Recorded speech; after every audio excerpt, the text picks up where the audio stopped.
Angin malam itu terasa berbeda. Tidak lagi sejuk membawa harapan seperti dulu, melainkan dingin dan berat, seolah ikut menekan dada Lestari yang terasa sesak. Ia berdiri di sudut ruangan utama restoran Cakrawala, mahakarya yang ia bangun bersama Baskara, suaminya. Restoran itu adalah mimpi mereka berdua. Setidaknya, itu yang Lestari yakini selama ini. Kini, mimpi itu terasa seperti pecahan kaca yang siap melukai siapa saja yang mencoba menyentuhnya. Ruangan yang dulu selalu penuh gelak tawa dan denting sendok garpu kini lengang. Hanya ada 3 meja yang terisi. Itu pun tampak tak bersemangat. Para pelayan berdiri canggung di sudut, mencoba menyibukkan diri dengan mengelap gelas yang sudah berkali-kali dilap. Alunan musik jazz yang dulu terasa mewah dan intim, kini terdengar seperti lagu pengantar tidur yang sumbang. Wangi bunga lili segar di setiap meja yang dulu menjadi ciri khas, kini digantikan oleh aroma samar keputusasaan. Lestari merapikan tatanan serbet di meja kosong terdekat. Jarinya bergerak otomatis, sebuah kebiasaan dari tahun-tahun pertama mereka merintis. Ia ingat betul bagaimana ia dan Baskara mengecat dinding ini sendiri, memilih setiap kursi, bahkan merancang logo restoran di secari kertas saat larut malam. Dulu, setiap sudut ruangan ini menyimpan cerita bahagia. Sekarang, setiap sudut hanya memantulkan bayangan kegagalan. Jangan dirapikan terus. Tari. Mejanya tidak akan lari. Suara Baskara memecah lamunan. Nadanya tajam. Tidak ada lagi kelembutan yang dulu selalu membuat hati Lestari hangat. Baskara duduk di meja kasir, memijat pelipisnya dengan kasar. Wajahnya yang dulu selalu cerah dan optimistis kini kuyu dan berkerut. Rambutnya yang biasa tersisir rapi tampak sedikit acak-acakan. Dasi yang melingkari lehernya seolah mencekiknya. Ia menatap tumpukan tagihan di depannya dengan pandangan benci. Tagihan dari pemasok daging datang lagi. Bulan ini sudah yang ketiga kalinya mereka menagih, desis Baskara, lebih pada dirinya sendiri daripada pada Lestari. Lestari mendekat perlahan. Mungkin kita bisa bicara dengan mereka. Bas, minta sedikit kelonggaran waktu. Mereka sudah kenal kita lama. Baskara tertawa sinis. Kenal lama tidak bisa membayar utang. Tari. Mereka butuh uang, bukan cerita nostalgia. Pintu restoran terbuka. Denting belnya terdengar nyaring di tengah kesunyian. Fania masuk dengan langkah anggun. Gaunnya yang mahal memeluk tubuhnya dengan pas. Kontras dengan suasana muram di dalam restoran. Senyumnya merekah, namun tidak mencapai matanya yang dingin dan penuh perhitungan. Ia langsung menghampiri Baskara, mengabaikan kehadiran Lestari. Mas Bas, kok mukanya kusut begitu? Fania mengusap lengan Baskara dengan lembut. Jangan terlalu dipikirin, nanti cepat tua, loh. Baskara menghela napas.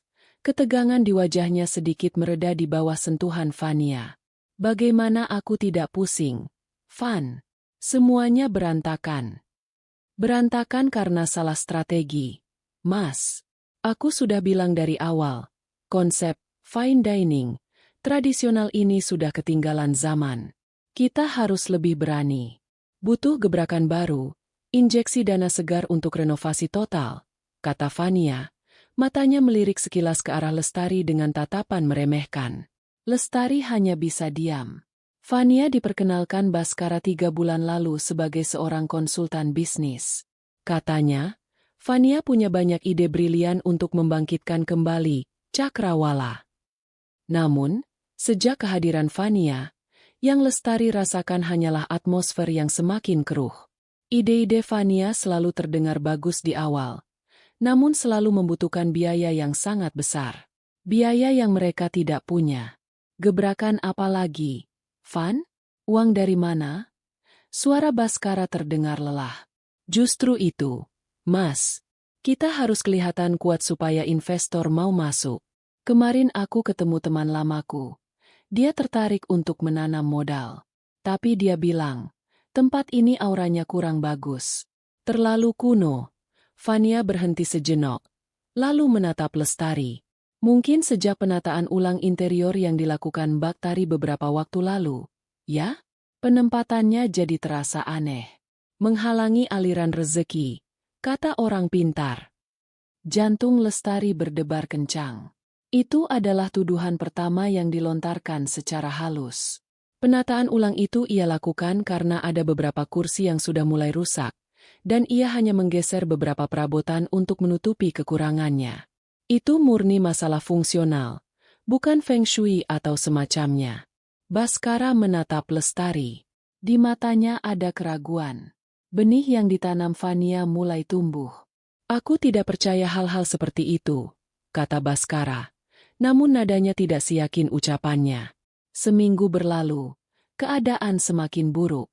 Investor yang disebut-sebut Fania batal bertemu dengan alasan yang tidak jelas. Baskara semakin frustrasi. Ia mulai menyalahkan hal-hal kecil. Ia mengeluh masakan koki terasa berbeda, padahal resepnya tidak pernah berubah. Ia bilang pendingin ruangan terlalu dingin, membuat tamu tidak betah, padahal suhunya selalu sama.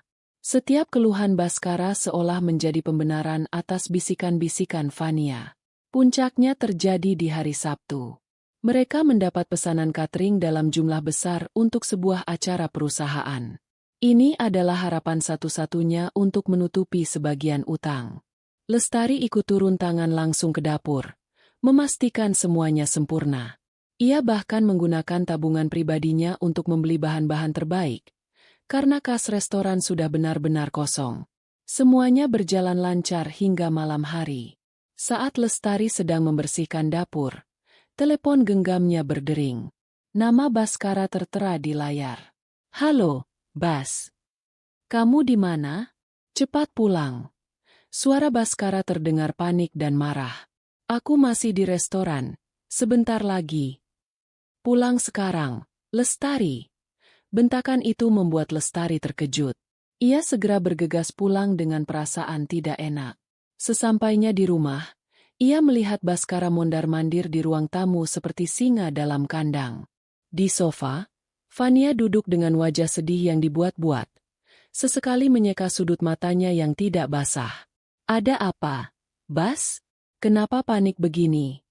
tanya Lestari. Baskara berhenti dan menatapnya dengan tajam. "Acara catering kita hancur. Banyak tamu yang keracunan makanan. Mereka mual dan muntah-muntah. Pihak penyelenggara akan menuntut kita." Dunia Lestari seakan runtuh. "Apa? Tidak mungkin. Aku sendiri yang mengawasi semuanya. Bahan-bahannya segar. Prosesnya higienis. Tidak mungkin." "Tidak mungkin katamu?" Baskara maju selangkah. Suaranya bergetar karena amarah. "Lalu ini apa? Semua orang menelponku, memaki-makiku. Reputasi kita hancur. Tamat. Semuanya sudah berakhir. Tapi aku yakin tidak ada yang salah dengan makanannya. Bas, mungkin ada faktor lain." "Faktor apa lagi?" sela Fania dengan suara lembut namun berbisa. "Mungkin memang sudah nasibnya, Mas. Kadang, ada orang yang kehadirannya saja sudah membawa aura buruk. Bukan sengaja, tapi memang begitu adanya." Kata-kata itu seperti bensin yang disiramkan ke dalam api amarah Baskara.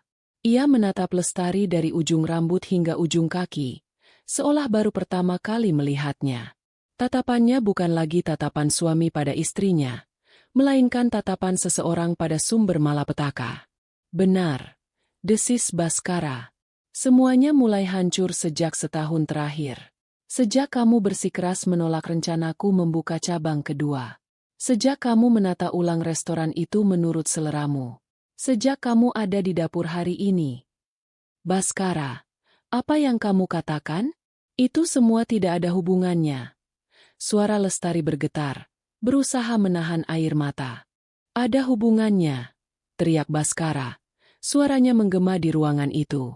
"Aku sudah berusaha sekuat tenaga, memutar otak, mencari jalan keluar. Tapi kamu, dengan auramu itu, selalu menarik semua usaha kerasku ke bawah. Kamu pembawa sial." Kata-kata itu menghantam Lestari lebih keras dari tamparan. Pembawa sial. Label itu terasa begitu kejam, begitu tidak adil. Dari semua pengorbanan, Dari semua dukungan yang ia berikan selama bertahun-tahun, inikah balasannya? Ia menatap Baskara, pria yang dulu berjanji akan melindunginya, kini menjadi orang yang paling menyakitinya. Air mata yang ditahannya akhirnya luruh. Di sudut matanya, ia bisa melihat senyum tipis yang sangat singkat terbit di bibir Fania sebelum kembali berubah menjadi ekspresi prihatin. Saat itu, Lestari tahu, ia tidak hanya kehilangan bisnisnya. Ia telah kehilangan segalanya. Hening yang menyusul setelah teriakan Baskara terasa lebih memekakan telinga daripada kebisingan apapun. Kata, "Pembawa sial," itu menggantung di udara, berputar-putar di kepala Lestari, menolak untuk pergi. Rasanya seperti cap panas yang dicapkan ke dalam jiwanya, meninggalkan luka bakar yang tak terlihat namun terasa begitu perih. Ia menatap wajah Baskara yang memerah karena amarah, mencari sisa-sisa pria yang pernah ia cintai, namun tidak menemukan apa-apa. Yang ada di sana hanyalah orang asing yang dipenuhi kebencian dan keputusasaan. Fania bangkit dari sofa, mendekati Baskara dan mengusap punggungnya dengan gerakan menenangkan. "Sudah, Mas, sudah. Jangan emosi begini. Kasihan Baktari," katanya. Namun sorot matanya yang ditujukan pada Lestari penuh dengan kemenangan. Lestari tidak sanggup lagi berada di sana. Ia berbalik, berjalan gontai menuju kamar mereka. Kamar yang dulu menjadi saksi bisu cinta dan mimpi mereka, kini terasa seperti sel penjara. Setiap benda di dalamnya seolah mengejeknya. Foto pernikahan di atas meja rias, lukisan pemandangan yang mereka beli saat bulan madu, semua terasa seperti kebohongan. Malam itu, mereka tidur di kamar yang sama namun terpisahkan oleh jurang yang tak terseberangi. Baskara memunggunginya, dan Lestari bisa merasakan getaran amarah yang masih tersisa dari tubuh suaminya. Ia sendiri tidak bisa tidur. Ia memutar ulang semua kejadian, mencoba mencari di mana letak kesalahannya. Apakah ia memang pembawa sial? Apakah kehadirannya benar-benar membawa malapetaka? Keraguan mulai menggerogoti keyakinan dirinya.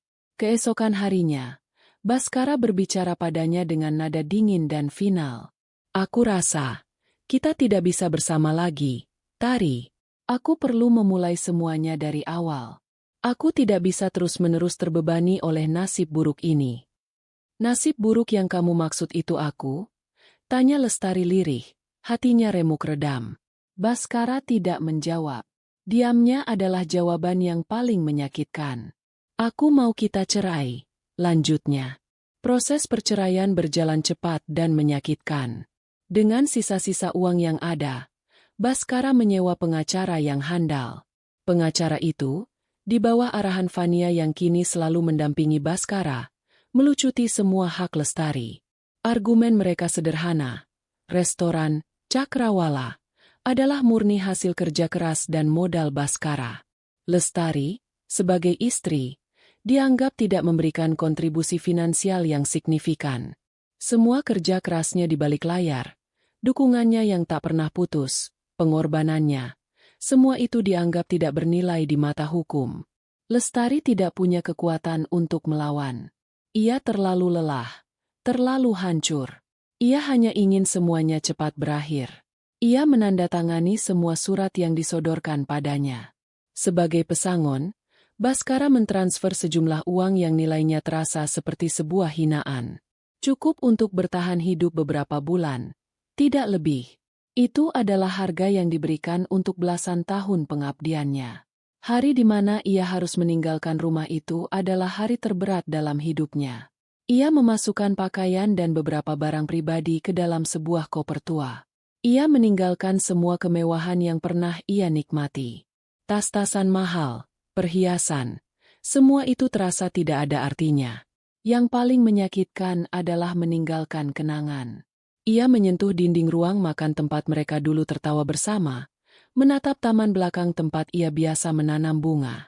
Semuanya terasa asing sekarang. Saat ia menyeret kopernya ke pintu depan, Baskara berdiri di sana, menatapnya dengan pandangan kosong. Tidak ada penyesalan, tidak ada kesedihan. Hanya ada kelegaan yang dingin. "Jaga dirimu baik-baik." Hanya itu yang Baskara katakan. Lestari tidak menjawab. Ia berjalan keluar tanpa menoleh ke belakang. Setiap langkah terasa berat, seolah ia sedang menyeret seluruh masa lalunya yang gagal. Ia memesan taksi online dan memberikan alamat rumah ibunya. Sebuah rumah kontrakan kecil di gang sempit yang jauh dari kemewahan yang pernah ia kenal. Sesampainya di sana, ibunya menyambut dengan pelukan hangat. Tidak ada pertanyaan yang menghakimi, tidak ada tatapan kasihan. Hanya pelukan tulus yang seolah mengerti semua rasa sakitnya. Malam itu, di kamar tidurnya yang sempit dengan kasur kapuk yang sedikit keras, Lestari akhirnya membiarkan dirinya menangis sejadi-jadinya. Ia menangisi pernikahannya yang hancur, harga dirinya yang terkoyak, dan masa depannya yang kini tampak gelap gulita. Hari-hari berikutnya terasa hampa. Lestari lebih banyak mengurung diri di kamar. Label, pembawa sial, terus berdengung di telinganya. Ia kehilangan nafsu makan, kehilangan semangat untuk melakukan apapun. Ia merasa seperti cangkang kosong, tidak berharga dan tidak berguna. Ia benar-benar percaya bahwa ia adalah sumber dari semua masalah Baskara. Ibunya dengan sabar merawatnya. Setiap hari, wanita parubaya itu akan mengetuk pintu kamarnya, membawakan segelas teh hangat dan sepiring nasi dengan lauk sederhana. Makanlah sedikit, Enduk. Tubuhmu butuh tenaga, katanya lembut, meskipun seringkali makanan itu tidak disentuh. Ibunya tidak pernah memaksanya bercerita. Ia hanya duduk di samping tempat tidur, terkadang mengupas buah, terkadang hanya diam menemaninya. Kehadiran ibunya yang tenang perlahan-lahan menjadi sauh bagi jiwa Lestari yang sedang terombang-ambing badai.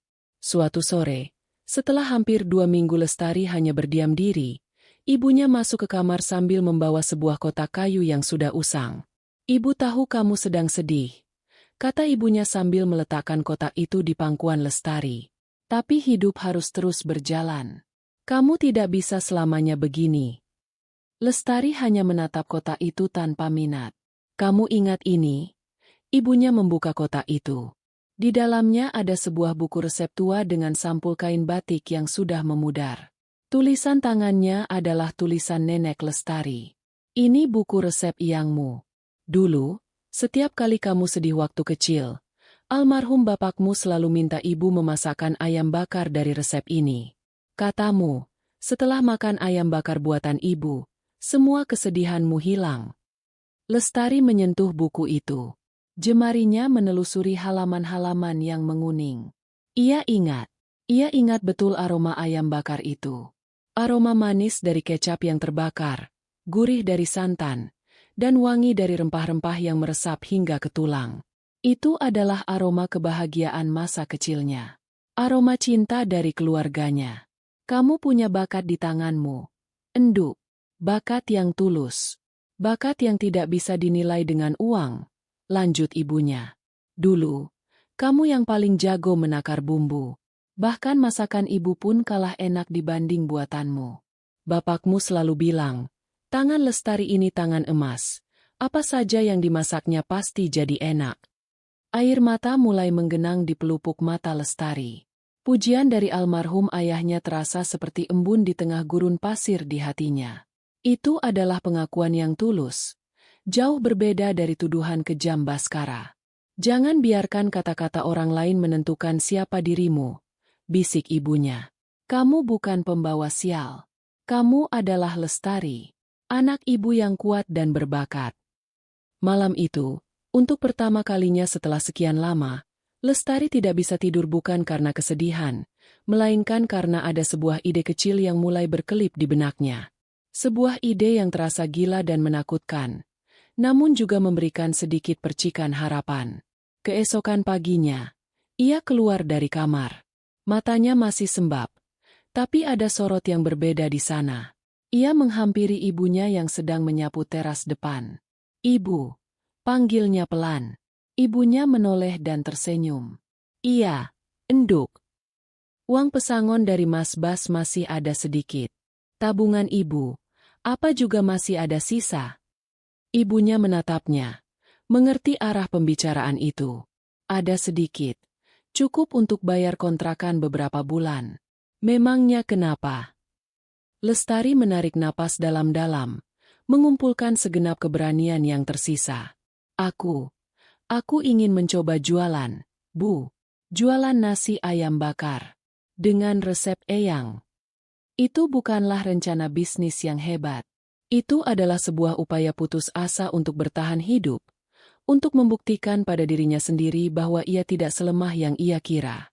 Itu adalah langkah pertamanya untuk merebut kembali hidupnya dari bayang-bayang kegagalan dan tuduhan yang menyakitkan. Langkah kecil yang terasa seperti sebuah lompatan raksasa. Keputusan itu terasa seperti melompat dari tebing tanpa tahu sedalam apa jurang di bawahnya. Uang pesangon Lestari yang menyedihkan itu digabungkan dengan seluruh tabungan seumur hidup ibunya. Jumlahnya tetap tidak seberapa. Mereka berdua duduk di lantai ruang tamu yang sempit, menyebar uang kertas lecek di atas tikar pandan. Setiap lembar dihitung dengan napas tertahan.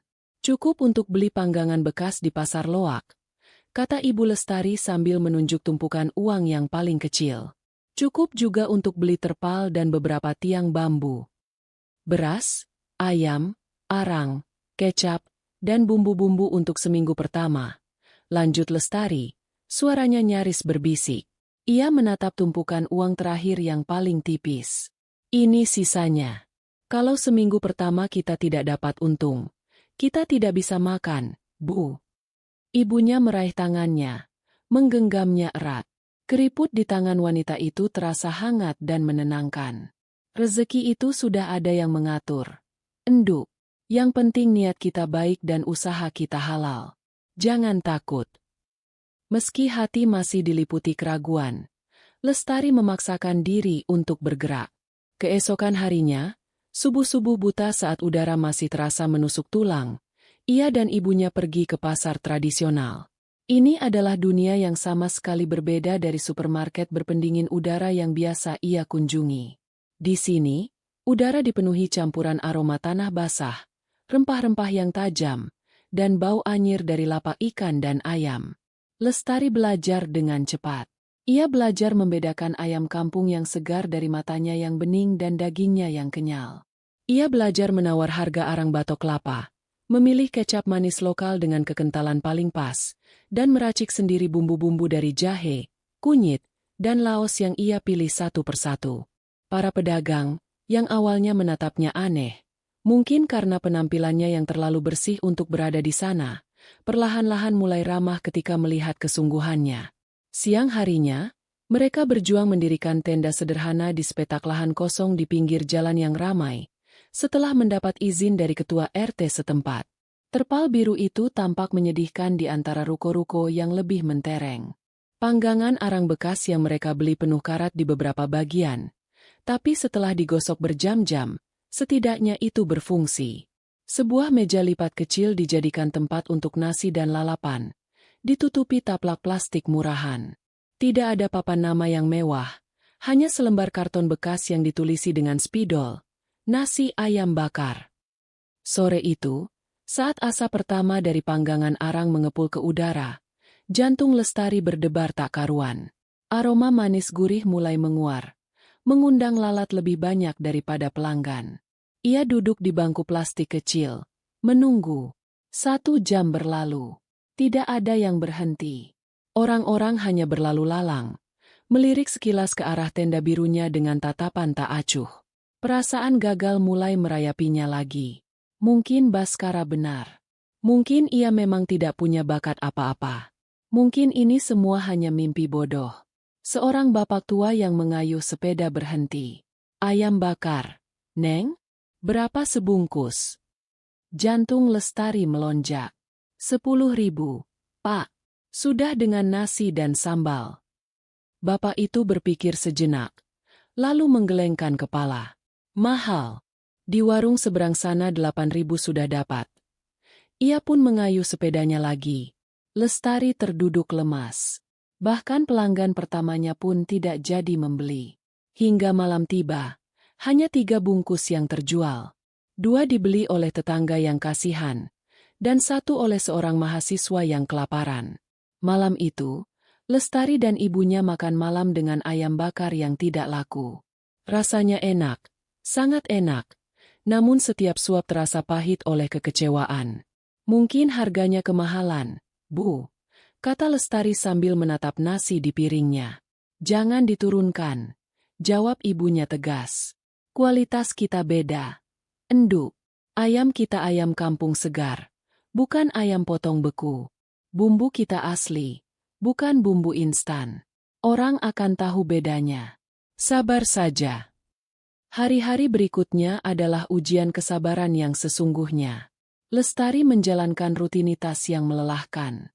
Bangun jam 3 pagi ke pasar, menyiapkan bumbu dari pagi hingga siang, membuka warung dari sore hingga larut malam, lalu membersihkan semuanya sendirian karena ia tidak ingin ibunya terlalu lelah. Penjualan masih sangat lambat. Terkadang 5 bungkus. Jika beruntung bisa 7. Keuntungan yang didapat hanya cukup untuk membeli bahan baku untuk esok hari. Tidak lebih. Ia mulai putus asa. Setiap malam, setelah menutup warungnya, ia akan duduk termenung menatap sisa arang yang masih menyala, bertanya-tanya sampai kapan ia harus bertahan. Namun, setiap pagi, melihat wajah ibunya yang tetap tersenyum dan menyemangatinya, ia menemukan kekuatan untuk memulai lagi. Ia tidak pernah mengurangi takaran bumbu.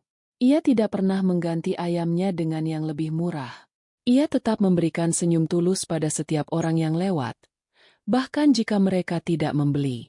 Suatu malam, sekitar 2 minggu setelah ia memulai, saat ia hendak berkemas karena ayamnya hanya tersisa 2 potong, seorang pemuda kurus berpenampilan sedikit lusuh berhenti di depan warungnya. Ia tampak ragu-ragu. "Masih ada, Bu?" tanyanya. "Masih, Mas. Tinggal 2 potong," jawab Lestari ramah, meskipun tubuhnya sudah sangat lelah. "Bungkus 1. Ya, pakai nasi." Sambil menunggu ayamnya dipanaskan kembali di atas panggangan, pemuda itu mengeluarkan ponsel dan mulai merekam. "Warung baru." "Ya, Bu? Kok saya baru lihat?" "Iya, Mas. Baru 2 mingguan," jawab Lestari sambil mengipasi arang. "Namanya apa, Bu?" Lestari terdiam sejenak. Ia tidak pernah memikirkan nama yang bagus. Belum ada nama khusus.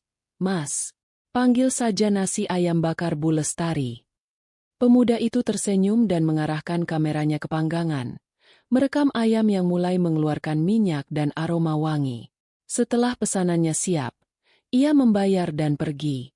Lestari tidak terlalu memikirkannya, menganggapnya hanya iseng. Keesokan harinya, sesuatu yang aneh terjadi. Sekitar jam 5 sore, seorang pengendara motor berhenti. "Ini warung Bu Lestari yang ada di video itu, kan?" Lestari mengerutkan kening. "Video apa?" "Ya, Mas. Video dari Kuliner Receh, Bu. Katanya ayam bakarnya enak banget. Saya mau coba." Tak lama kemudian, datang lagi beberapa orang. Semuanya menyebut nama Kuliner Receh. Ibunya, yang penasaran, meminjam ponsel salah seorang pelanggan dan melihat video yang dimaksud. Ternyata, pemuda kurus yang datang tadi malam adalah seorang food vlogger lokal dengan pengikut yang cukup banyak. Videonya sederhana, tidak diedit dengan mewah. Ia hanya merekam dirinya membuka bungkusan nasi dan memakannya di atas motornya. "Gila, guys," kata pemuda itu di video. Matanya berbinar setelah suapan pertama. "Ini bukan ayam bakar biasa. Bumbunya meresap sampai ke tulang. Dagingnya empuk banget, tapi kulitnya sedikit garing. Dan sambalnya juara. Pedasnya pas. Ada rasa terasi yang khas. Ini hidden gem. Kalian harus coba." Ulasan yang jujur dan antusias itu ternyata sangat ampuh. Sore itu, untuk pertama kalinya, ayam bakar Lestari habis terjual bahkan sebelum jam 8 malam. Ia dan ibunya sampai kewalahan melayani pembeli. Hari berikutnya, antrean sudah terbentuk bahkan sebelum Lestari selesai menata dagangannya. Ia terpaksa menambah jumlah ayam yang ia masak, lalu menambahnya lagi di hari berikutnya. Asap dari panggangan arangnya kini bukan lagi asap kesepian, melainkan suar yang memanggil orang-orang untuk datang. Aroma masakannya yang dulu hanya terbuang percuma, kini menjadi promosi terbaiknya. Ia kelelahan. Tangannya pegal karena terus mengipas. Wajahnya terasa panas karena uap panggangan. Tapi ini adalah lelah yang membahagiakan. Melihat orang-orang makan masakannya dengan lahap, mendengar pujian tulus mereka, semua itu membayar lunas semua kerja keras dan air matanya. Suatu malam, setelah melayani pelanggan terakhir, ia duduk di bangku plastiknya, menatap bara api yang mulai meredup. Ibunya datang membawa segelas teh hangat. "Lihat, kan, enduk?" Ibu bilang juga apa? Kata ibunya sambil tersenyum bangga. Lestari menatap antrean piring kotor yang menumpuk, sisa-sisa nasi dan bumbu yang berceceran, dan sebuah kotak uang yang kini terasa lebih berat dari biasanya. Ia menghirup dalam-dalam udara malam yang dipenuhi aroma kesuksesannya. Ia sadar, keberuntungan tidak datang dari orang lain. Keberuntungan ia ciptakan sendiri, dengan tangannya, dengan kesabarannya, dengan resep warisan keluarganya. Di tengah asap dapurnya yang sederhana, ia menemukan kembali harga dirinya yang telah hilang. Sementara asap dari panggangan arang Lestari menjadi suara harapan, di belahan kota yang lain, Baskara sedang mencoba menyalakan api lain, api kemewahan dan gengsi. Setelah perceraian mereka diresmikan, ia segera menikahi Fania dalam sebuah upacara sederhana namun mahal. Mereka pindah ke sebuah apartemen mewah di pusat kota, dengan pemandangan gemerlap lampu kota yang bisa dinikmati dari jendela raksasa di ruang tamu mereka. Bagi Baskara, ini adalah awal yang baru. Sebuah pembuktian bahwa keputusannya menceraikan Lestari adalah benar. Ia merasa telah membuang kesialan dari hidupnya. "Lihat, Van," katanya pada suatu malam sambil merangkul istri barunya di balkon. Tanpa dia, semuanya terasa lebih ringan. Rezeki terasa lebih mudah datang. Fania tersenyum manis, menyandarkan kepalanya di bahu Baskara. "Tentu saja, Mas. Kamu itu orang hebat. Kamu hanya butuh partner yang selevel, yang bisa mendukung visimu, bukan yang menarikmu ke bawah dengan pemikiran kolot." Visi yang dimaksud Fania adalah sebuah coffee shop. Bukan sembarang coffee shop, melainkan sebuah lifestyle hub. Tempat di mana kaum muda kaya dan para selebgram bisa berkumpul, berfoto, dan memamerkan gaya hidup mereka. Namanya pun sudah disiapkan. Epicentrum. "Kita tidak menjual kopi, Mas. Kita menjual pengalaman," jelas Fania dengan mata berbinar saat mempresentasikan idenya di laptop mahalnya. Interiornya harus digarap oleh desainer ternama. Mesin kopinya harus dari Italia, yang paling canggih, yang paling instagramable. Setiap sudut harus jadi spot foto. Baskara, yang egonya sedang melambung tinggi dan haus akan pengakuan, menelan semua ide itu mentah-mentah. Ia tidak lagi berpikir tentang fundamental bisnis seperti kualitas produk atau manajemen biaya. Ia hanya terpukau oleh fata morgana kesuksesan instan yang dilukiskan oleh Fania. Ia menggelontorkan sisa modalnya, ditambah dengan pinjaman pribadi yang cukup besar, untuk mewujudkan mimpi Fania. Pengeluaran membengkak di luar kendali. Puluhan juta dihabiskan untuk menyewa desainer interior. Ratusan juta untuk membeli mesin espresso yang bahkan baristanya sendiri tidak tahu cara mengoperasikannya dengan benar. Biaya sewa lokasi di kawasan premium juga mencekik leher. Belum lagi biaya untuk pesta pembukaan, yang menurut Fania harus spektakuler untuk menciptakan sensasi. Fania yang mengelola semua keuangan. Setiap kali Baskara bertanya tentang rincian biaya, Fania selalu punya jawaban yang meyakinkan. "Ini untuk branding, Mas. Biaya, tak terlihat, seperti ini justru yang paling penting untuk membangun citra." Atau, "Aku dapat diskon khusus dari vendor, tapi pembayarannya harus tunai di muka." Baskara, yang dibutakan oleh cinta dan ambisi, hanya mengangguk percaya. Pesta pembukaan, Epicentrum, memang spektakuler. Lampu sorot menari-nari di langit malam. Musik elektronik berdentum keras. Puluhan selebgram dan sosialita datang, memamerkan pakaian mahal mereka, berfoto dengan latar belakang dinding neon bertuliskan nama kafe, lalu mengunggahnya dengan tagar yang sudah disiapkan. Baskara berdiri di tengah keramaian, gelas sampahnya di tangan, merasa seperti raja dunia. Ia melihat Fania yang anggun menyapa para tamu, dan hatinya membengkak karena bangga. Inilah kehidupan yang seharusnya ia jalani. Namun, pesta selalu berakhir. Setelah lampu sorot dimatikan dan para tamu bayaran pulang, kenyataan mulai merayap masuk. Seminggu setelah pembukaan, epicentrum sepi. Para selebgram tidak datang lagi karena tidak ada lagi undangan gratis. Pelanggan yang benar-benar datang adalah mereka yang penasaran karena unggahan viral sesaat itu. Mereka datang, memesan kopi seharga Rp60.000 yang rasanya biasa saja, mengambil beberapa foto, lalu pergi dan tidak pernah kembali. Tidak ada pelanggan loyal. Para barista yang direkrut karena penampilannya yang menarik, bukan karena keahliannya, seringkali salah membuat pesanan. Mesin kopi mahal itu lebih sering menjadi pajangan daripada alat produksi. Baskara mulai gelisah.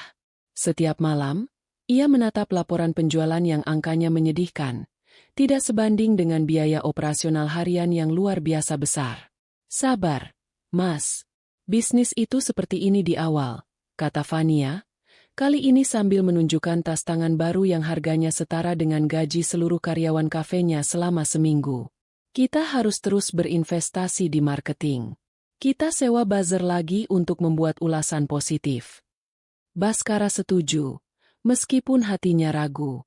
Uang terus keluar, tapi tidak ada yang masuk. Pertengkaran-pertengkaran kecil mulai terjadi. Fania, kenapa tagihan listrik bulan ini bisa sebesar ini? Pendingin ruangan harus nyala terus. Mas, biar customer nyaman. Tapi customernya saja tidak ada. Justru itu, kalau nanti ada customer datang dan tempat kita panas, mereka tidak akan mau kembali. Ini soal citra. Mas, kamu kok jadi pelit begini, sih? Tidak seperti dulu. Fania selalu berhasil membalikan keadaan, membuat Baskara merasa bersalah dan picik. Sementara itu, di media sosialnya, Fania terus memamerkan gaya hidup mewahnya. Makan malam di hotel bintang 5, liburan akhir pekan ke pulau pribadi, belanja di butik-butik ternama. Saat Baskara mempertanyakannya, Fania menjawab, "Ini bagian dari pekerjaan, sayang. Aku harus menjaga relasi dengan kalangan atas. Ini semua demi epicentrum." Suatu sore, saat sedang pusing melihat tumpukan tagihan yang belum terbayar, seorang teman lama Baskara secara kebetulan mampir ke epicentrum. "Wah, Bas, tempatmu keren sekali," puji temannya. "Tapi, kopinya biasa saja." "Ya, maaf. Nih, aku tadi di jalan iseng mampir ke warung tenda nasi ayam bakar. Antreannya panjang sekali. Rasanya juara. Katanya sih yang punya janda baru. Baru buka tapi langsung viral." Jantung Baskara berhenti berdetak sejenak. Warung tenda? Nasi ayam bakar? Ia merasakan firasat buruk.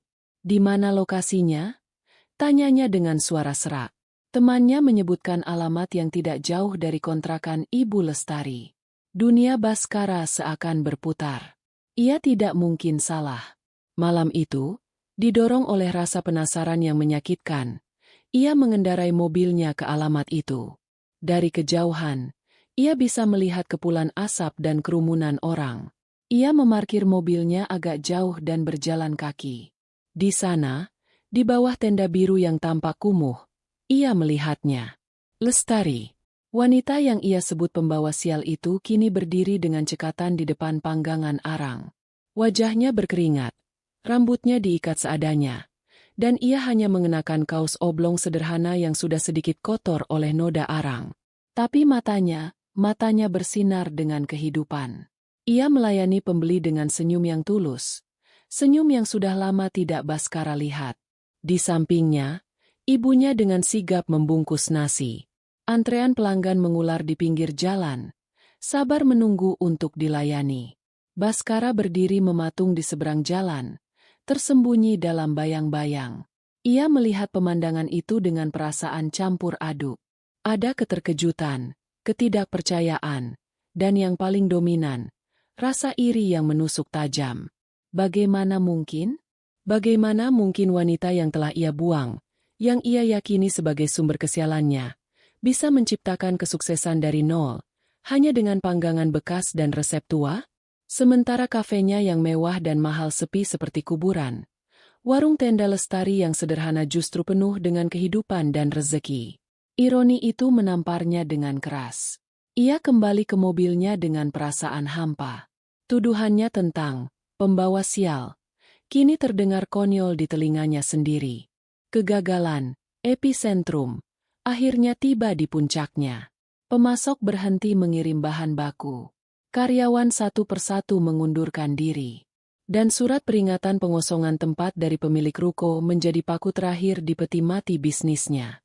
Baskara benar-benar bangkrut. Untuk kedua kalinya, ia duduk sendirian di kafenya yang gelap dan kosong. Ia mencoba menelepon Fania untuk memberitahukan kabar buruk ini. "Halo, sayang. Ada apa?" Suara Fania terdengar riang di seberang sana, diiringi suara debur ombak dan musik santai. "Kamu di mana, Van? Kita sudah tamat. Epicentrum harus tutup." "Oh ya? Aduh, sayang sekali. Padahal aku lagi meeting penting ini sama calon investor di Bali." "Ya sudah, kamu tenang saja dulu, ya. Nanti kita pikirkan solusinya kalau aku pulang." "Sudah dulu, ya. Bye." Panggilan ditutup. Baskara menatap ponselnya dengan nanar. Meeting di Bali? Solusi? Kebohongan itu kini terasa begitu jelas. Di saat ia jatuh ke titik terendah, istri yang ia anggap sebagai pembawa keberuntungan justru sedang bersenang-senang dengan sisa-sisa uangnya. Fata Morgana yang ia kejar telah lenyap, meninggalkannya sendirian di tengah padang pasir kebangkrutan. Kesuksesan warung tenda itu membawa masalah baru yang tidak pernah Lestari bayangkan. Antrean yang setiap hari semakin panjang mulai memakan badan jalan, membuat pengendara motor dan mobil yang lewat membunyikan klakson dengan tidak sabar. Asap dari panggangan arangnya, yang dulu hanya menguar tipis, kini mengepul tebal dan seringkali tertiup angin ke arah rumah-rumah tetangga. Beberapa pemilik ruko di sekitarnya mulai mengeluh. "Mbak Lestari, kami senang usahanya laris, tapi tolong dipikirkan juga kami ini. Asapnya masuk ke toko saya, semua baju jadi bau panggangan," kata pemilik butik di sebelah warungnya suatu sore.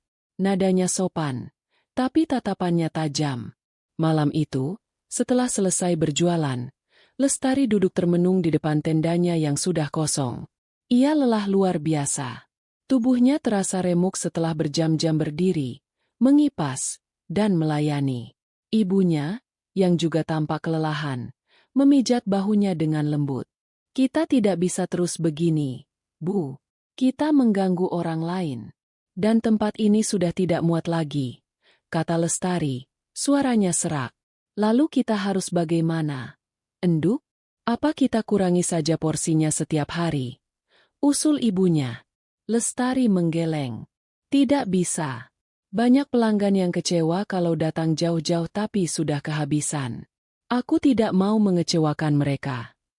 Mereka terdiam sejenak. Hanya suara jangkrik dan lalu lalang kendaraan di kejauhan yang terdengar. Kemudian, Lestari menatap ibunya dengan sorot mata yang serius. "Bu, bagaimana kalau kita sewa ruko?" Mata ibunya terbelalak. "Ruko? Enduk? Apa uang kita cukup? Sewa ruko itu mahal. Uang tabungan kita selama sebulan ini sudah lumayan terkumpul, Bu. Mungkin tidak cukup untuk sewa di jalan besar, tapi mungkin di jalan yang lebih kecil. Kita harus pindah. Kalau tidak, usaha kita ini bisa dipaksa tutup oleh warga." Keputusan itu kembali terasa menakutkan. Uang yang mereka kumpulkan dengan susah payah, yang menjadi satu-satunya jaring pengaman mereka, kini harus dipertaruhkan lagi. Rasa takut akan kegagalan, kehilangan segalanya sekali lagi, menghantui Lestari. Namun, melihat antrean pelanggan setiap hari dan mendengar pujian tulus mereka memberinya sedikit keberanian. Ia harus mengambil risiko ini. Pencarian ruko dimulai. Selama beberapa hari, setiap pagi sebelum ke pasar, Lestari berkeliling menyusuri jalan-jalan kecil di sekitar lingkungannya. Ia melihat beberapa tempat. Ada satu ruko yang lokasinya bagus, Tapi harga sewanya di luar jangkauan. Ada lagi yang murah. Tapi bangunannya sudah reot dengan atap yang bocor di sana-sini. Ia hampir putus asa. Berpikir mungkin idenya ini terlalu muluk. Akhirnya, ia menemukan sebuah ruko kecil yang terselip di antara toko kelontong dan bengkel motor. Tempat itu sudah lama kosong. Cat di dindingnya sudah mengelupas. Lantainya kotor berdebu, dan ada bau apek yang menyengat. Tapi lokasinya tidak terlalu buruk, dan yang terpenting, harga sewanya pas dengan anggaran mereka. Dapurnya juga cukup luas. Yakin, Enduk, di sini? Tanya ibunya ragu sambil melihat sekeliling ruko yang suram itu. Lestari mengangguk mantap. Kita bisa membuatnya bersih, Bu. Yang penting kita punya atap dan dapur yang layak. Setelah kesepakatan sewa selesai, pekerjaan berat dimulai. Mereka tidak punya uang untuk menyewa kontraktor atau desainer interior. Lestari hanya membayar seorang tukang bangunan paruh waktu untuk memperbaiki bagian-bagian yang rusak, seperti pipa air yang mampet dan beberapa genting yang pecah. Sisa pekerjaan mereka kerjakan sendiri. Setiap hari, setelah menutup warung tendanya, Lestari dan ibunya akan langsung pergi ke ruko itu. Mereka mengeroket lama yang mengelupas, mengamplas dinding, lalu mengecatnya dengan warna putih bersih agar terlihat lebih luas dan terang. Mereka menyikat lantai berkerak hingga mengkilap. Ibunya memilih beberapa set meja dan kursi kayu sederhana dari pengrajin lokal. Tidak ada sofa empuk atau hiasan dinding yang mahal. Prioritas mereka adalah kebersihan dan fungsi. Saat ruko itu mulai terbentuk, Lestari sadar ia tidak bisa lagi mengerjakannya sendirian. Ia butuh bantuan. Ia teringat pada Mbak Tuti, seorang ibu dengan 3 anak yang suaminya baru saja meninggal, yang tinggal tak jauh dari kontrakannya. Ia juga teringat pada Wati, seorang gadis putus sekolah yang sering ia lihat membantu ibunya berjualan gorengan. Lestari mendatangi rumah mereka satu persatu. Ia tidak menawarkan janji muluk. Mbak, Wati, saya mau buka rumah makan kecil. Saya belum bisa kasih gaji besar, tapi insya Allah cukup untuk kebutuhan sehari-hari dan makan ditanggung. Apa kalian mau bantu saya? Tanpa ragu, keduanya langsung setuju. Mata mereka berbinar penuh harapan. Bagi mereka, ini bukan sekadar pekerjaan. Ini adalah sebuah kesempatan. Hari pembukaan rumah makan itu tiba. Tidak ada pesta, tidak ada pita yang digunting. Lestari hanya mengadakan syukuran kecil. Ia memasak dalam porsi besar dan mengundang semua tetangga di sekitar ruko barunya. Ia juga mengundang anak-anak dari panti asuhan terdekat untuk datang dan makan sepuasnya secara gratis. Ini bukan untuk promosi, katanya pada ibunya. Ini sebagai rasa syukur kita, Bu, agar rezeki kita berkah. Asap dari dapur barunya yang lebih besar kembali mengepul. Aromanya menyebar ke seluruh lingkungan. Pelanggan-pelanggan lamanya dari warung tenda dengan setia mengikutinya ke lokasi baru. Kabar dari mulut ke mulut menyebar lebih cepat lagi. Kini, bukan hanya para pekerja atau mahasiswa yang datang, tapi juga keluarga-keluarga yang ingin makan malam di luar. Rumah makan sederhana itu, yang kini memiliki papan nama kayu bertuliskan, Rumah Makan Ayam Bakar Bu Lestari, selalu ramai. Lestari kini tidak hanya menjadi koki. Ia menjadi seorang manajer. Ia belajar membuat jadwal kerja untuk Mbak Tuti dan Wati. Ia belajar mengelola stok bahan baku dalam jumlah besar. Setiap malam, setelah restorannya tutup, ia akan duduk di meja kasir, mencatat semua pemasukan dan pengeluaran di sebuah buku tulis tebal. Tulisannya tidak rapi, dan perhitungannya kadang masih meleset. Tapi ia terus belajar. Tentu saja ada masalah. Suatu hari, pesanan untuk rapat kantor salah antar. Di hari lain, mereka kehabisan ayam lebih cepat dari perkiraan, membuat banyak pelanggan kecewa. Lestari menangani setiap masalah dengan tenang. Ia secara pribadi meminta maaf kepada pelanggan yang salah terima pesanan dan memberikan mereka voucher makan gratis. Ia mulai membuat sistem pencatatan stok yang lebih baik agar tidak kehabisan bahan lagi. Suatu malam yang cerah, setelah semua pelanggan pulang dan karyawannya sudah kembali ke rumah masing-masing, Lestari berdiri di depan rukonya. Ia menatap papan nama kayu itu, lalu melihat ke dalam rumah makannya yang bersih dan rapi. Ia melihat meja dan kursi yang ia pilih bersama ibunya. Ia teringat bau cat saat mereka mengecat dinding ini bersama. Perasaan hangat menjalari hatinya. Ini adalah miliknya. Setiap inci dari tempat ini adalah hasil dari keringat, air mata, dan keberaniannya. Ia tidak lagi merasa seperti korban. Ia adalah seorang pejuang. Ia telah membangun istananya sendiri, bukan dari kemewahan semu, melainkan dari kerja keras yang nyata dan ketulusan. Dan istana ini terasa jauh lebih megah daripada rumah mewah manapun yang pernah ia tinggali. Kembalinya Fania dari Bali tidak membawa solusi, melainkan badai baru. Baskara, yang sudah semalaman merenungi kehancurannya di kafe yang gelap, menyambutnya dengan tatapan penuh tuntutan. "Bagaimana? Meetingnya? Berhasil?" tanya Baskara sinis. Fania, yang sepertinya sudah mengantisipasi ini, langsung memasang wajah sedih. Ia menjatuhkan tas tangannya ke lantai dan memeluk Baskara. "Maafkan aku, Mas. Aku sudah berusaha. Tapi investor itu dia tahu tentang Cakrawala. Dia dengar tentang kebangkrutan pertamamu. Dia bilang kamu tidak punya rekam jejak yang bagus. Dia mundur di saat-saat terakhir." Ia mulai terisak di dada Baskara. "Ini semua salahku. Seharusnya aku tidak mendorongmu sekeras ini. Tapi aku hanya ingin melihatmu sukses lagi, Mas. Aku tidak tahan melihatmu terpuruk." Manipulasi itu bekerja dengan sempurna. Kemarahan Baskara luluh, berganti menjadi rasa bersalah dan putus asa yang lebih dalam. Ia merasa dirinya memang pecundang. Masa lalunya, yang ia kira sudah ia buang bersama Lestari, ternyata terus mengikutinya seperti bayangan gelap. Ia akhirnya yang meminta maaf pada Fania karena telah meragukannya. Dalam kondisi mental yang rapuh inilah, Fania melancarkan rencana berikutnya. "Aku punya ide, Mas," katanya beberapa hari kemudian. "Bisnis yang tidak butuh tempat, tidak butuh sewa mahal. Bisnis online. Kita buat merek sendiri." Ide itu terdengar masuk akal bagi Baskara yang sedang kalut. Tidak ada sewa, tidak ada karyawan, tidak ada biaya operasional yang besar. Tapi modalnya dari mana, Van? Kita sudah tidak punya apa-apa. Modalnya tidak besar. Kita pakai sistem pre-order. Kita hanya perlu sedikit uang untuk produksi sampel awal dan biaya marketing online, jawab Fania meyakinkan. "Aku kenal beberapa orang yang bisa memberikan pinjaman lunak." Pinjaman lunak.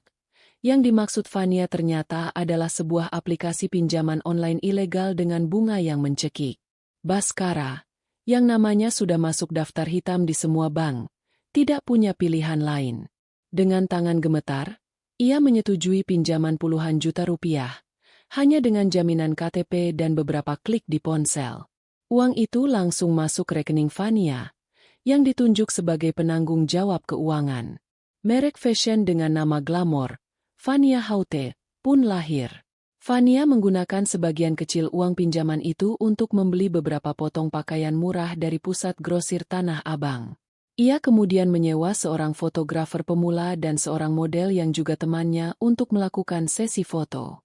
Dengan pencahayaan dan sudut pengambilan gambar yang tepat, pakaian seharga Rp100.000 itu tampak seperti gaun desainer seharga jutaan di halaman Instagram Fania Haute. Sisa uang pinjaman yang jumlahnya jauh lebih besar menguap entah kemana. Fania menggunakannya untuk menyewa mobil mewah baru, dengan alasan untuk antar jemput barang dan bertemu klien penting, membeli laptop dan ponsel terbaru, untuk menunjang pekerjaan, dan tentu saja, untuk membiayai gaya hidupnya yang tidak mau ia turunkan standarnya. Awalnya, beberapa teman sosialita Fania membeli produknya. Tapi masalah mulai muncul ketika pesanan dari orang umum masuk. Barang seringkali tidak dikirim. Jikapun dikirim, kualitasnya sangat jauh dari foto yang ditampilkan. Keluhan dan caci maki mulai membanjiri kolom komentar di Instagram. Fania dengan enteng menghapus komentar-komentar itu dan memblokir akunnya. Baskara, yang tidak terlalu paham dengan bisnis online, mulai curiga ketika tidak ada pemasukan yang jelas, sementara Fania terus berbelanja.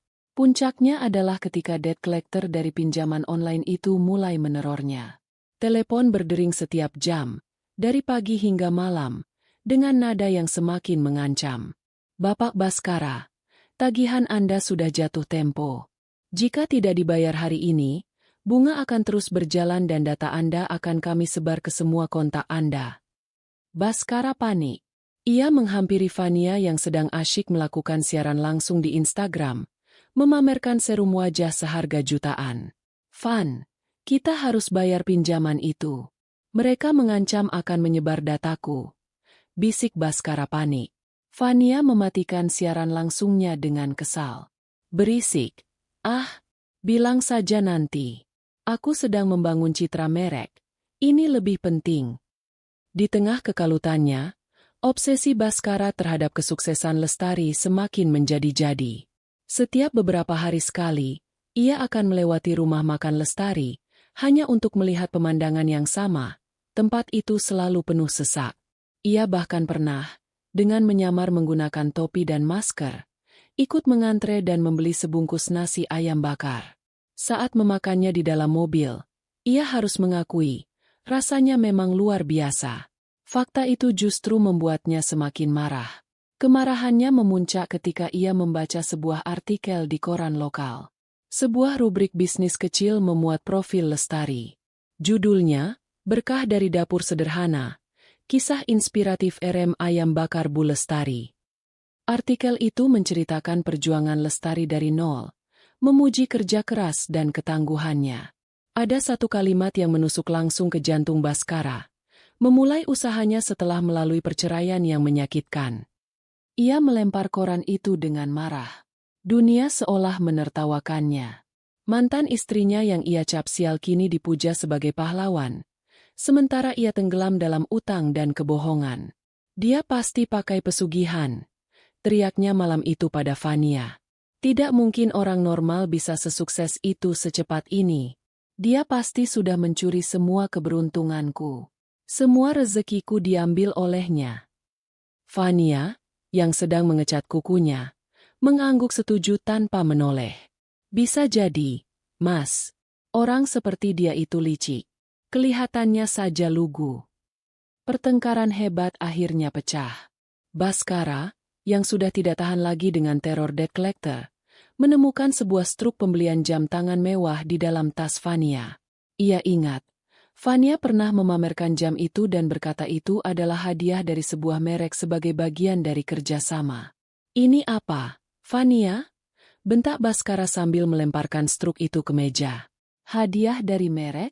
Atau dari uang pinjaman kita? Fania terkejut, tapi dengan cepat ia memasang wajah menantang. Iya, aku yang beli. Memangnya kenapa? Kenapa katamu? Kita dikejar-kejar utang. Dan kamu malah foya-foya membeli jam tangan semahal ini. Aku juga butuh hiburan.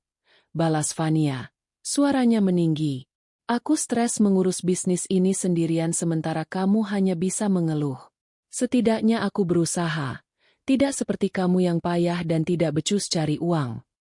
Kata-kata itu adalah tamparan terakhir bagi Baskara. Ia menatap wanita di hadapannya. Cantik, modis. Tapi hatinya busuk. Ia sadar telah terperangkap. Ia menggali lubang untuk menutupi lubang kegagalannya yang pertama.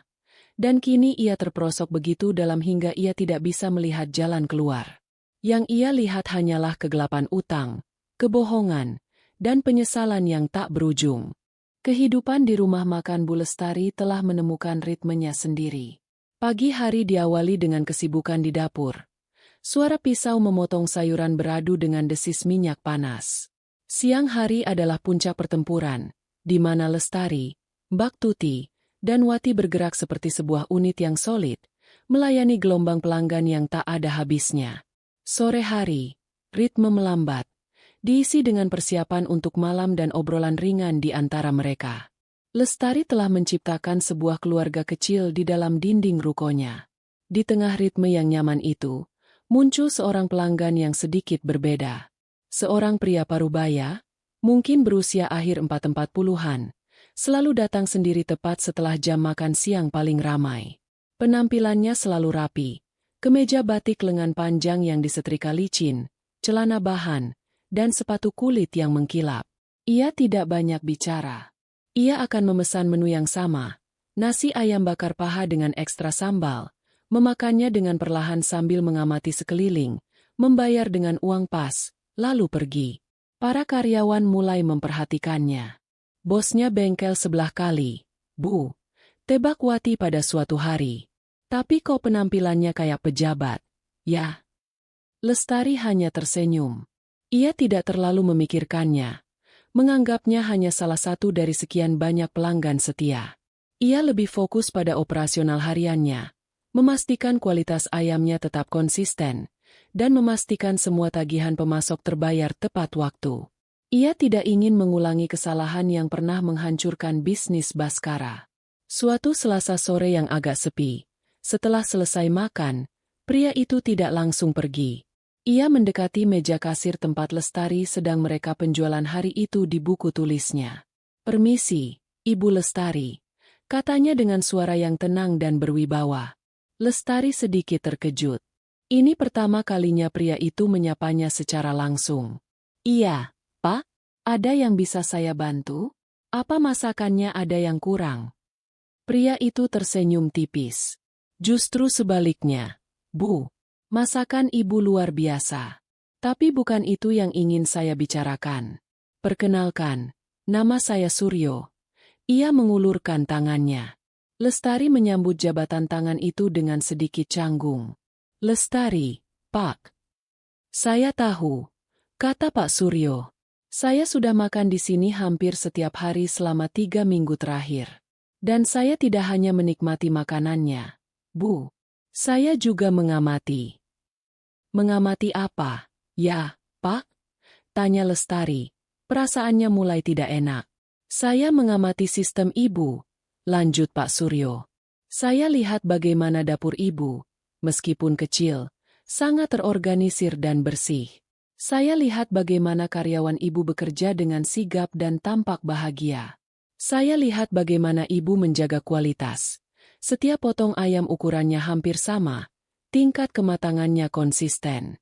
Dan yang paling penting, saya lihat bagaimana pelanggan selalu kembali. Ibu tidak hanya menjual ayam bakar, Bu. Ibu menjual kepercayaan." Lestari terdiam, tidak tahu harus merespons bagaimana. "Saya bukan pejabat atau bos bengkel," kata Pak Suryo seolah bisa membaca pikiran karyawannya. "Pekerjaan saya adalah mencari bisnis makanan dan minuman yang punya potensi untuk dikembangkan. Saya seorang investor." Kata investor membuat jantung Lestari berdebar kencang.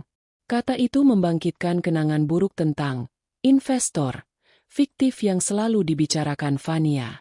Seakan mengerti keraguannya, Pak Suryo melanjutkan dengan nada yang lebih santai. "Ibu Lestari, pernahkah terpikir oleh Ibu untuk membuka cabang di tempat lain?" Lestari menggeleng cepat. "Tidak, Pak. Mengurus satu rumah makan ini saja sudah membuat saya kewalahan. Bagaimana jika ada yang membantu Ibu mengurus bagian yang membosankan? Bagian legalitas, pembukuan profesional, pemasaran, logistik. Sementara Ibu tetap menjadi jantungnya, fokus pada hal yang paling Ibu kuasai, menjaga kualitas rasa dan memimpin dapur." Pak Suryo kemudian menjelaskan visinya. Ia melihat potensi RM Ayam Bakar Bu Lestari untuk menjadi sebuah merek waralaba nasional. Ia bicara tentang standarisasi bumbu melalui dapur pusat untuk menjaga konsistensi rasa di semua cabang. Ia bicara tentang modul pelatihan untuk karyawan baru. Ia bicara tentang kekuatan merek yang dibangun di atas kisah nyata yang inspiratif. Dunia Lestari seakan dijungkir balikan. Waralaba? Merek nasional? Semua itu terdengar seperti bahasa dari planet lain. "Pak, saya ini hanya pedagang kecil lulusan SMA. Saya tidak mengerti bisnis sebesar itu," kata Lestari jujur, rasa minder menyelimutinya. "Saya takut, Pak, takut kalau nanti jadi besar. Rasanya jadi tidak karuan. Saya tidak mau mengecewakan orang." "Rasa takut itu wajar, Bu. Itu tandanya Ibu peduli pada kualitas," jawab Pak Suryo sabar. Justru karena itulah saya memilih ibu. Saya tidak mencari pebisnis arogan yang hanya memikirkan keuntungan. Saya mencari seorang seniman kuliner yang punya integritas. Saya tidak akan mengubah resep ibu. Ibu akan tetap menjadi pengendali mutu tertinggi. Nama ibu yang akan menjadi jaminannya. Pak Suryo kemudian meletakkan sebuah map tebal di atas meja. Ini proposal bisnisnya. Tidak perlu dijawab sekarang. Tolong dipelajari dulu. Diskusikan dengan keluarga. Jika ibu berkenan, kita bisa bicara lagi minggu depan. Setelah Pak Suryo pergi, Lestari duduk terpaku menatap map itu seolah itu adalah benda asing. Malam itu, ia tidak bisa tidur. Ia membaca proposal itu berkali-kali. Angka-angka, bagan, dan istilah-istilah bisnis di dalamnya membuatnya pusing. Tapi di balik semua itu, ia melihat sebuah kesempatan yang luar biasa. Kesempatan untuk memberikan lebih banyak pekerjaan. Kesempatan untuk mengamankan masa depan ibunya. Kesempatan untuk membuktikan bahwa kemampuannya diakui secara profesional. Ia mendiskusikannya dengan ibunya. Seperti biasa, ibunya memberikan jawaban yang bijak. Apakah orang ini bisa dipercaya? Enduk. Sepertinya begitu, Bu. Bicaranya tenang dan masuk akal. Apakah kamu akan tetap memasak? Katanya begitu, Bu.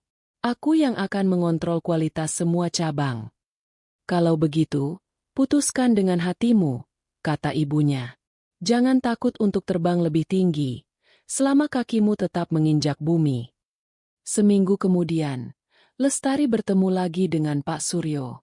Kali ini, ia didampingi oleh seorang pengacara publik berbiaya rendah yang ia temukan dari lembaga bantuan hukum, hanya untuk memastikan ia tidak ditipu.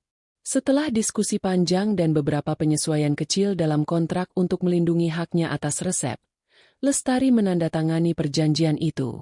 Sebuah perusahaan baru lahir. PT Lestari Jaya Abadi. Babak baru dalam hidupnya dimulai. Ia kini tidak hanya berkutat di dapur. Ia diajak rapat-rapat di kantor Pak Suryo yang megah. Ia bertemu dengan arsitek untuk merancang desain interior standar untuk cabang-cabang barunya. Ia berdiskusi dengan tim pemasaran tentang logo dan kemasan. Suatu sore, ia berdiri di depan sebuah mal besar di kota tetangga.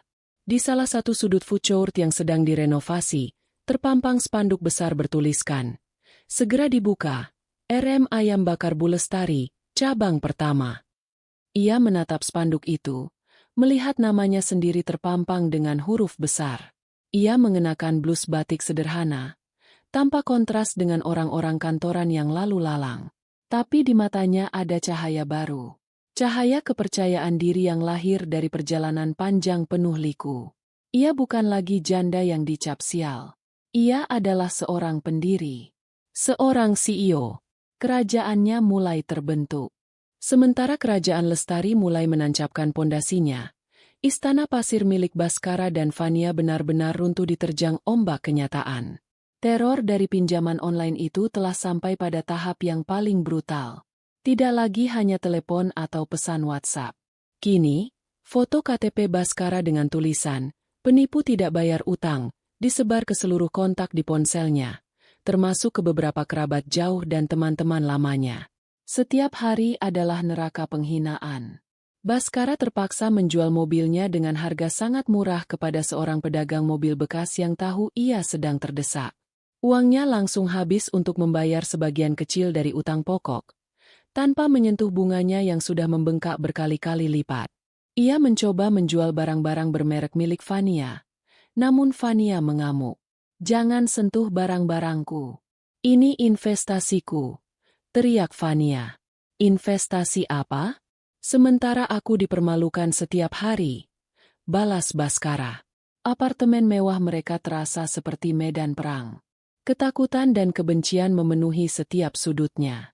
Baskara, yang sudah kehabisan akal dan uang, mulai melakukan hal yang tidak pernah ia lakukan sebelumnya. Ia menggeledah barang-barang Fania secara diam-diam, berharap menemukan sisa uang atau sesuatu yang bisa dijual. Di dasar lemari pakaian Fania, di bawah tumpukan kotak sepatu kosong, ia menemukan sebuah laptop tua yang ia kira sudah rusak. Didorong oleh keputusasaan, ia mencoba menyalakannya. Secara ajaib, laptop itu menyala, meskipun sangat lambat. Di dalamnya, ia menemukan sebuah folder yang tidak terproteksi kata sandi, berjudul Proyek. Tangannya gemetar saat membuka folder itu. Isinya adalah kehancuran dunianya dalam bentuk data digital. Pertama, ia menemukan riwayat percakapan antara Vania dan sahabatnya. Ia membaca bagaimana mereka menertawakan kebodohannya. "Si bas bodoh itu percaya saja waktu aku bilang butuh uang untuk marketing," tulis Vania di salah satu pesannya. "Padahal uangnya aku pakai untuk perawatan di klinik kecantikan. Lumayan, kan?" Kemudian, ia menemukan sebuah file Excel yang tersembunyi. Sebuah pembukuan rapi yang dibuat Vania untuk dirinya sendiri. Di sana tercatat semua aliran dana yang telah Vania sedot. Dari proyek renovasi Cakrawala, dari modal Epicentrum, dari pinjaman online untuk Vania Haute. Puluhan, bahkan ratusan juta rupiah telah ditransfer secara berkala ke rekening pribadinya. Jantung Baskara terasa seperti diremas. Tapi pukulan terakhir adalah yang paling mematikan. Ia menemukan folder berisi foto-foto dan riwayat percakapan Vania dengan pria lain. Pria yang sama yang pernah Vania tunjukkan fotonya sebagai calon investor dari Bali. Percakapan mereka penuh dengan panggilan mesra. Mereka merencanakan liburan, membicarakan masa depan bersama. Lalu Baskara membaca pesan terakhir yang dikirim pria itu kepada Vania, tertanggal saat Vania sedang liburan bisnis di Bali. "Kuras saja sampai habis. Sayang. Setelah itu tinggalkan si bodoh itu dan datang padaku." Dunia Baskara menjadi putih. Hening. Semua suara di sekitarnya hilang. Napasnya tercekat. Jadi, bukan hanya uangnya yang dicuri.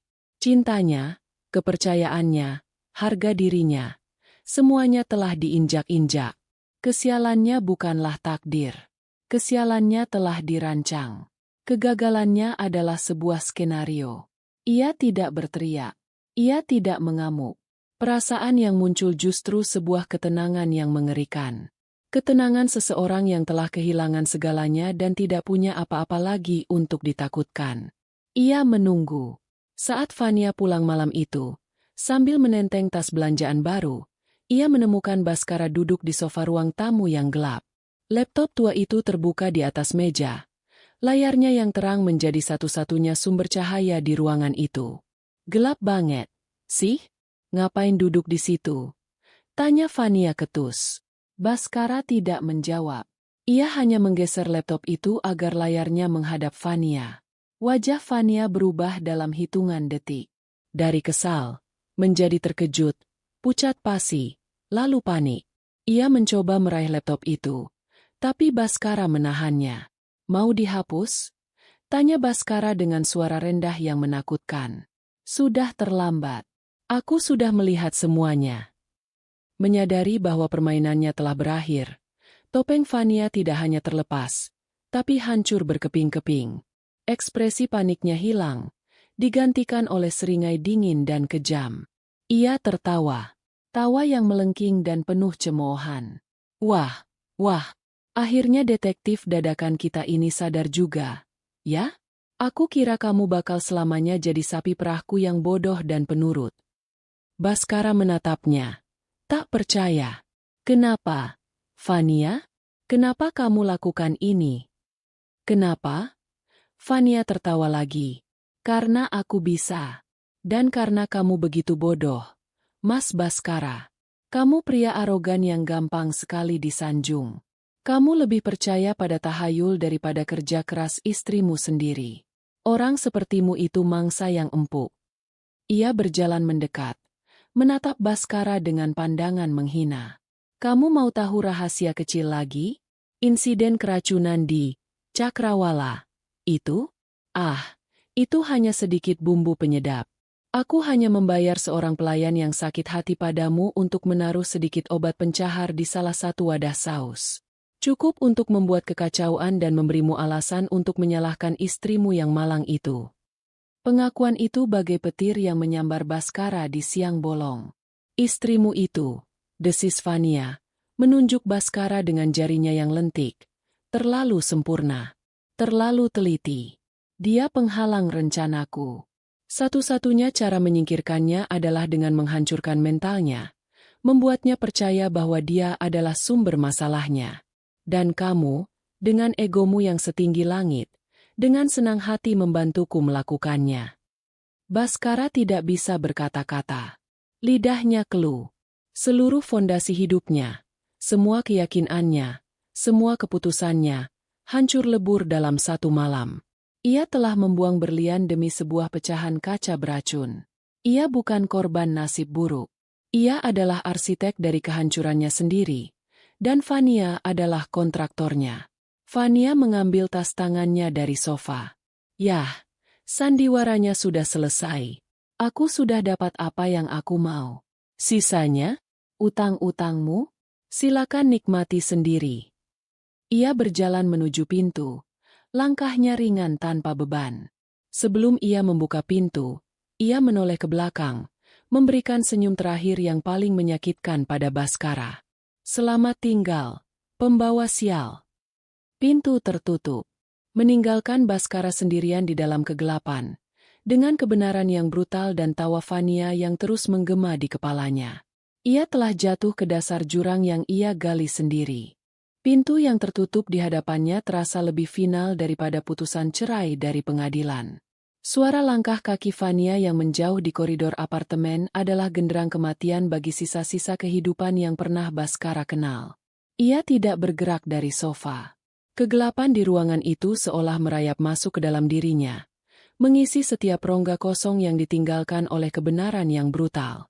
Berjam-jam ia duduk dalam keheningan, hanya ditemani oleh cahaya dari layar laptop yang menampilkan bukti-bukti pengkhianatan. Setiap pesan, setiap foto, setiap angka dalam spreadsheet itu memutar ulang kebodohannya sendiri. Ia melihat dirinya bukan sebagai korban, melainkan sebagai kaki tangan dalam kejahatannya Fania. Ia yang memberikan pisau, ia yang membelakangi Lestari agar Fania bisa menusuknya, dan pada akhirnya, pisau itu berbalik dan menikamnya. Rasa sesal datang bukan seperti ombak, melainkan seperti air bah yang dahsyat, menenggelamkannya tanpa ampun. Ia teringat wajah Lestari saat ia meneriakkan kata, "Pembawa sial." Tatapan terluka dan tidak percaya di mata wanita itu kini menghantuinya, membakarnya dari dalam. Ia telah menghancurkan orang paling tulus yang pernah ada dalam hidupnya demi ilusi yang ditawarkan oleh seorang predator. Hari-hari berikutnya adalah kabur dari penderitaan. Para penagih utang, yang mungkin sudah tahu Fania kabur, tidak lagi menelepon. Mereka datang. Sekelompok pria berbadan tegap menggedor pintunya. Mereka tidak banyak bicara. Mereka hanya menunjukkan surat utangnya yang sudah membengkak, lalu mulai mengangkut apa saja yang tersisa di apartemen itu. Televisi, sofa, meja makan, bahkan kasur. Baskara hanya bisa melihat dengan pasrah. Ia tidak punya apa-apa lagi untuk melawan. Puncaknya, pemilik apartemen datang bersama petugas keamanan dan mengusirnya. Dengan hanya sebuah tas ransel berisi beberapa helai pakaian usang, Baskara berdiri di lobi gedung yang mewah itu, lalu berjalan keluar menuju jalanan Jakarta yang kejam. Ia kini resmi menjadi seorang tunawisma. Rasa malu mencegahnya untuk menghubungi keluarga atau teman-temannya. Bagaimana ia bisa menjelaskan semua ini? Bahwa ia telah ditipu habis-habisan oleh istri keduanya setelah mencampakkan istri pertamanya? Ia lebih memilih ditelan bumi daripada menghadapi tatapan kasihan dan cemoohan mereka. Malam pertama, ia tidur di kursi sebuah musola kecil di sebuah gang, berpura-pura melakukan itikaf. Malam kedua, ia menghabiskan sisa uang terakhirnya untuk semangkuk mie instan dan segelas kopi di warung kopi 24 jam, menumpang tidur dengan posisi duduk hingga diusir pemiliknya saat subuh. Ia merasakan lapar yang sesungguhnya. Ia merasakan dinginnya lantai dan kerasnya kehidupan yang selama ini hanya ia lihat dari balik kaca mobilnya yang nyaman. Di titik terendahnya inilah, pikirannya menjadi jernih.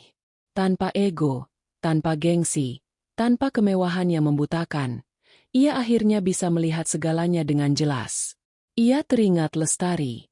Ia teringat kesabarannya saat bisnis pertama mereka goyah. Ia teringat bagaimana Lestari akan membuatkannya teh hangat saat ia pulang larut malam, tidak pernah mengeluh. Ia teringat bagaimana Lestari selalu berhasil mengatur keuangan rumah tangga mereka dengan cermat. Selalu bisa menyisihkan sedikit untuk tabungan, tidak seperti Fania yang borosnya tanpa batas. Setiap kenangan tentang kebaikan Lestari terasa seperti cambukan bagi nuraninya. Ia menyadari bahwa Lestari bukanlah pembawa sial. Lestari adalah jimat keberuntungannya.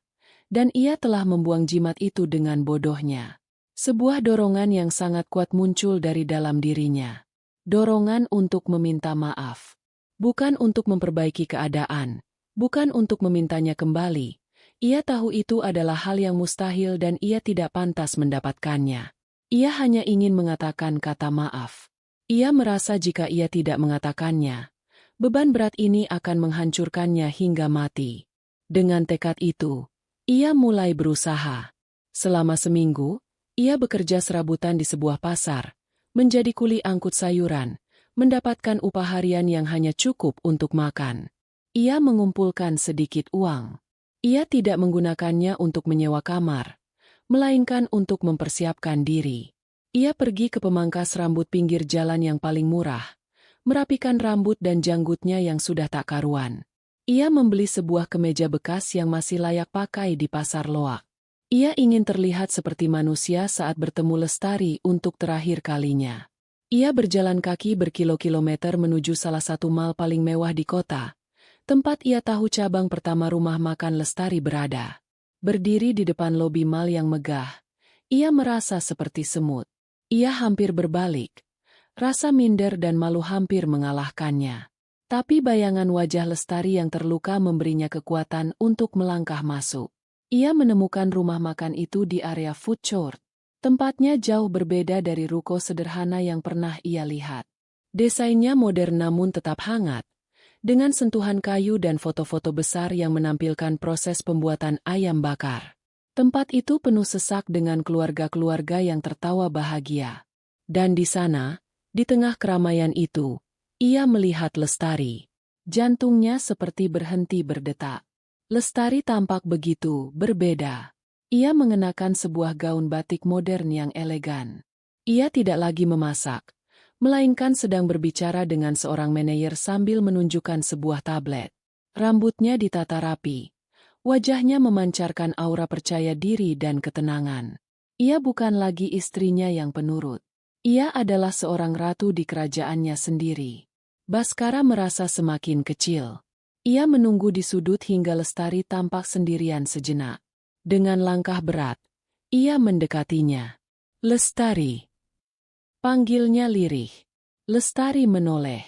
Ekspresinya sulit dibaca. Ada sedikit keterkejutan, tapi tidak ada kemarahan atau kesedihan. Yang ada hanyalah ketenangan, seolah melihat seorang kenalan lama dari masa lalu yang sangat jauh. Mas Bas. Sapanya. Suaranya datar. Aku hanya ingin. Baskara kesulitan merangkai kata. Aku ingin minta maaf, Tari. Untuk semuanya. Aku tahu semuanya sekarang. Tentang Fania. Tentang semuanya. Ia menunduk. Tidak sanggup menatap mata Lestari. Aku bodoh. Aku dibutakan oleh kesombongan. Aku minta maaf sudah menyakitimu. Terutama untuk kata-kataku malam itu. Ia tidak sanggup menyelesaikan kalimatnya. Lestari mendengarkannya tanpa menyela. Keheningan yang tercipta terasa begitu panjang. Baskara sudah siap jika Lestari akan memakinya, meludahinya, atau memanggil keamanan untuk mengusirnya. Tapi yang ia dapatkan justru di luar dugaannya. Sudah, Mas, kata Lestari lembut. Suaranya tidak mengandung kehangatan, namun juga tidak ada kebencian. Hanya sebuah kedataran yang berjarak. Semua itu sudah berlalu. Aku sudah memaafkan semuanya sejak lama, untuk kedamaian hatiku sendiri. Maaf yang ia terima terasa seperti belati dingin. Itu bukan maaf yang hangat dari seseorang yang masih peduli. Itu adalah maaf dari seseorang yang sudah sama sekali tidak terpengaruh lagi olehnya. Lestari melirik jam tangannya. Semoga kamu bisa memulai lagi dengan lebih baik. Permisi, saya ada pekerjaan. Dengan anggukan kecil yang sopan, Lestari berbalik dan berjalan menghampiri Pak Suryo yang sudah menunggunya di salah satu meja. Mereka langsung terlibat dalam percakapan bisnis yang serius. Baskara ditinggalkan berdiri sendirian di tengah keramaian. Pengampunan itu terasa lebih menyakitkan daripada kemarahan. Itu adalah penegasan final bahwa ia tidak lagi penting. Ia bukan lagi penjahat dalam cerita hidup Lestari. Ia bahkan bukan lagi sebuah catatan kaki. Ia hanyalah halaman kosong yang sudah dilewati dan dilupakan. Inilah titik nol yang sesungguhnya. 5 tahun kemudian, gema dari nama RM Ayam Bakar Bu Lestari tidak lagi hanya terdengar di ibu kota. Merek itu telah menjadi raksasa kuliner nasional. Cabangnya yang ke-100 baru saja diresmikan di Makassar, ditandai dengan acara meriah yang diliput oleh media nasional. Spanduk dengan wajah Lestari yang tersenyum hangat terpampang di bandara, di jalan tol, dan di pusat-pusat perbelanjaan. Lestari sendiri telah bertransformasi. Ia adalah salah satu ikon wirausaha wanita paling disegani di Indonesia. Ia sering diundang untuk berbicara di universitas dan seminar bisnis, berbagi kisahnya. Hari itu, ia berdiri di atas panggung sebuah acara bincang-bincang yang prestisius. Banyak yang bertanya pada saya, apa rahasia keberuntungan saya? Katanya pada hadirin, suaranya tenang dan penuh keyakinan. Bagi saya, keberuntungan atau kesialan bukanlah sesuatu yang datang dari luar atau dibawa oleh orang lain. Itu adalah hasil dari pilihan-pilihan kita. Integritas, kerja keras, ketulusan itulah yang pada akhirnya akan mengundang rezeki yang berkah. Saya belajar dari titik terendah dalam hidup saya, bahwa satu-satunya orang yang bisa mendefinisikan nilai kita adalah diri kita sendiri. Tepuk tangan membahana di seluruh ruangan. Di barisan depan, ibunya menyeka air mata haru. Di sampingnya, duduk Pak Suryo, yang kini bukan hanya mitra bisnis, melainkan juga suaminya. Pernikahan mereka, yang dilangsungkan 2 tahun lalu, dibangun di atas fondasi rasa saling menghormati dan tujuan yang sama. Lestari telah menemukan kebahagiaan yang